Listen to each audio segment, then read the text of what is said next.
Hey everybody, Who's Your Jedi here with another review for you. This time I'm doing something really different. Instead of reviewing a episode of a TV show like I always do, this time I'm actually going to be reviewing a storyline in a video game. Specifically, I'm going to be reviewing the storyline of the Jedi Consular in Star Wars: The Old Republic. I finished the main storyline for the character a few days ago, so I've been taking some time to think about it, and now I'm going to give you my thoughts on it. But before I get into the actual review, let me talk real briefly about what is not going to be in this review. One thing that I am definitely not going to talk about is the mechanics involved with the character. And I'm doing this simply because, one, those change all the time, often from patch to patch. And I want to specifically focus on what it is I do in my other reviews, where I talk mostly about characterization, themes, and that sort of thing.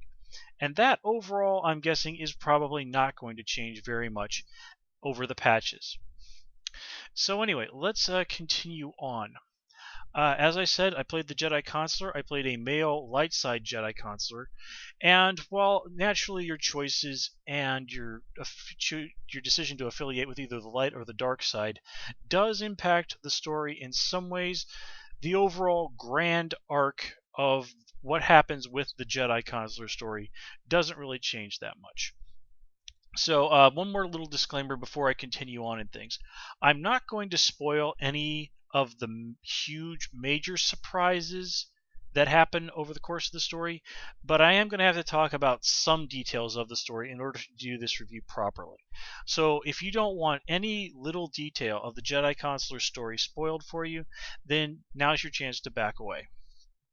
So, anyway, um, the main thing that I've gathered from reading posts on the forums about the Jedi Consular story is that for most people it seems to either really be a love it or hate it thing.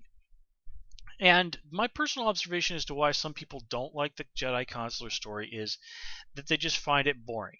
And admittedly, it's not the slam bang action adventure movie that a lot of people tend to affiliate with Jedi and with Star Wars. It's certainly, it's certainly not that swashbuckling adventure, the sort of thing that we would come to expect from things that we saw Luke and Anakin doing in the actual movies. And that's honestly that I think is more reserved for the Jedi Knight class. In fact, the developers at BioWare even said that the Jedi Knight storyline is very much, your action adventure story.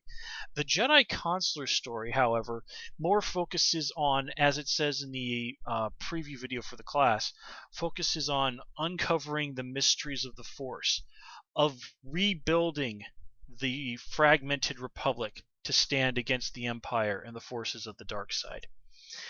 And if you're like me, like ever since I started reading about this game, the idea of going out there and being able to study the mysteries of the Force and to negotiate to help bring people together, this just grabbed me by the collar and said, this is the class that you want to play.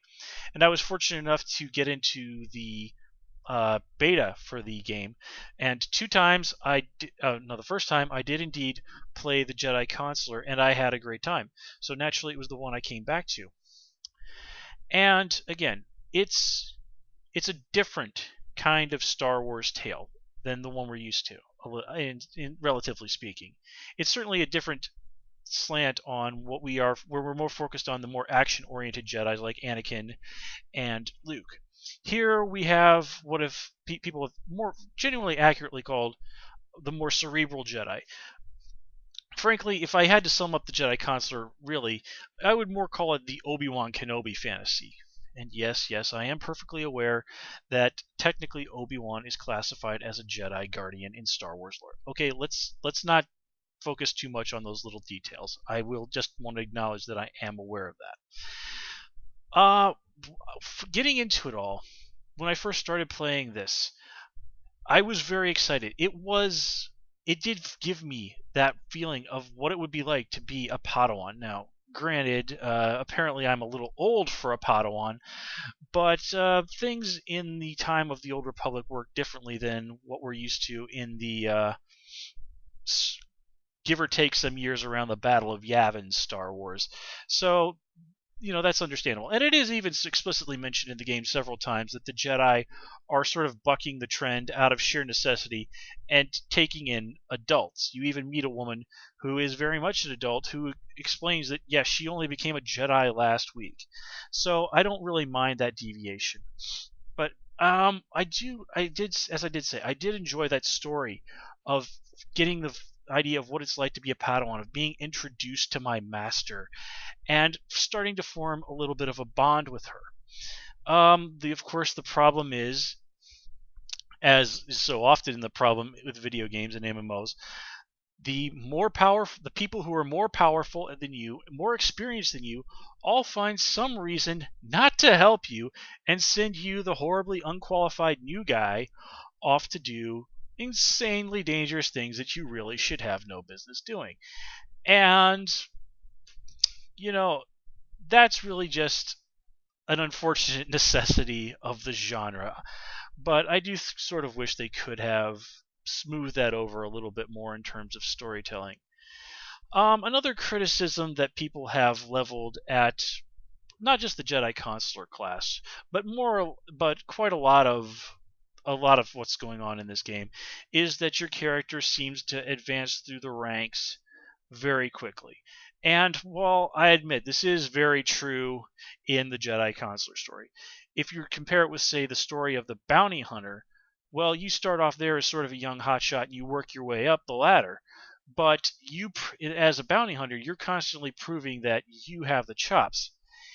Here, with the consular, it's a little bit different story. The Jedi have traditions, the main one being, of course, that very generally, if you want to become a Jedi Master, you must first successfully train a Padawan. Now, again, I am aware that in Star Wars lore, there are more than a few exceptions to this. And so, when the Jedi Consular turns out to be one of these exceptions, I know certainly some people complain, but it was something that I could roll with. They do explicitly say in the game that the Consular's training does seem to be a very rare case in which a Jedi's training is being guided by the Force. And that's why the Jedi are willing to drop so many of their normal rules and regulations and just sort of go with it. And okay, that's about really the only rational reason why the Jedi would do these sort of things. But I really won't lie to you folks, I honestly couldn't help but feel like I was watching the end of the J.J. Abrams Star Trek movie, which, while a very enjoyable movie, if you're a Star Trek fan or just really paying attention to what's going on, certainly had quite a few plot holes. And the idea that Starfleet is just going to wave the magic wand over Kirk at the very end, who's just barely graduated Starfleet Academy, and give him a starship all of his own. I mean, granted, it's sort of what's necessary what necessarily has to happen at the end of the movie, but it still doesn't change the fact that it's like, wait, Starfleet, you're giving a starship to a guy who's 22 years old and has just done the equivalent of graduate from college or perhaps grad school? But anyway, by the time all of that happens, you have, as a character, gone through an awful lot. And when you are given these huge honors by the Jedi Order, I personally felt really really satisfied, very excited. I felt like, yes, I really had to struggle to do all these things, to overcome the enemies, to solve these mysteries, to go to these places, to find these objects, to defeat these extremely powerful enemies, and do all of these things to benefit the Jedi Order and the greater galaxy as a whole.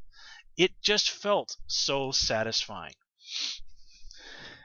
And now let's excuse me for a sec. Let's start talking about briefly the Jedi Consular's companions. Your first companion is Quaizen Fess. He's a Trandoshan hunter, and he is he's a pretty honorable guy. He's a decent guy, but in his storyline, while I did like Quaizen, his actual sub story that you get to go along as you gain affection from him, and he starts to open up to you and tell you more about himself and his life and his goals and all this other stuff. Honestly, about midway through, it just seemed to peter out for me. It's not that it's just I didn't find him as interesting as I did when he was new and he was basically the only person I had to talk to. Now, your second companion, Theron Cedrax. He's a little bit more of an improvement. Being a human, they're able to give him a little bit more personality. Quaizen, he speaks, alien gibberish, and while you get subtitles translating, just the fact to hear a human voice speaking English really makes it much easier to connect with him. And Theron, he's a fun guy. I really liked him. He's one of those people that if you knew him in real life, would be like, yeah, he's a dick, but I kind of like him anyway. And his companion Holiday was voiced by one of my favorite voice actors in the entire world, Tara Strong, and she does this really stellar job. Um, his personal storyline is all right, but it's just, yeah, Theron, dude, you sure do think about yourself a lot. But Theron is charming enough that he can get away with that sort of thing. The third companion you pick up is Zenith, this freedom fighter guy on Balmora.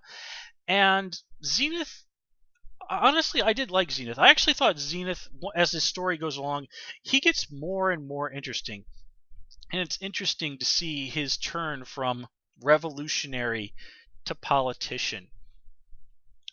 And politics is an interesting game, and it is kind of fun to see a guy like Zenith trying to make that transition, and you hear him unofficially sort of turning to you as an advisor.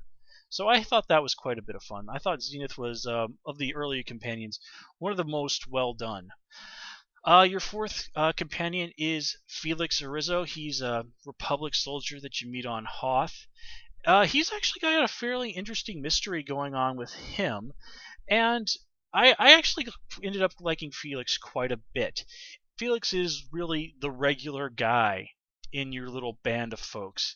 So it was very easy to understand where he was coming from, understand his feelings, and to connect with him.